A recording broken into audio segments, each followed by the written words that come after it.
എല്ലാവർക്കും നമസ്കാരം. ശ്രീമദ് ഭഗവത്ഗീത 4-ാം അധ്യായം ജ്ഞാനകർമ്മ സന്യാസയോഗം 10-ാമത്തെ ശ്ലോകം. വീതരാഗഭയക്രോധാഃ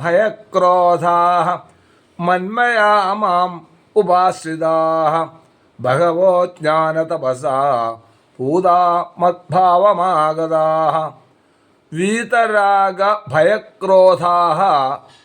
മന്മയാ മാം ഉപാശ്രിതാഃ ബഹവഃ ജ്ഞാനതപസാ പൂതാഃ മദ്ഭാവം ആഗതാഃ.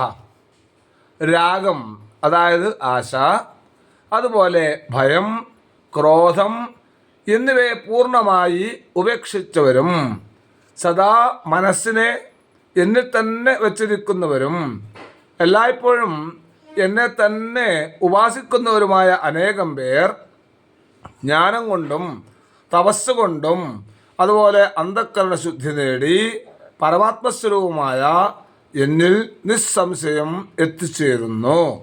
അതായത് ജീവിതത്തിൽ ജ്ഞാനം കൊണ്ടും തപസ് കൊണ്ടും അന്ധഃകരണശുദ്ധി നേടുവാൻ വേണ്ടി സാധിക്കും. അങ്ങനെ അന്ധഃകരണശുദ്ധി നേടിയ വ്യക്തികൾക്ക് ഭഗവാനിൽ എത്തിച്ചേരുവാൻ വേണ്ടി സാധിക്കും എന്നർത്ഥം. വീതരാഗഭയക്രോധാഃ മന്മയാ മാം ഉപാശ്രിതാഃ ബഹവോ ജ്ഞാനതപസാ പൂതാ മദ്ഭാവമാഗതാഃ. നന്ദി, നമസ്കാരം.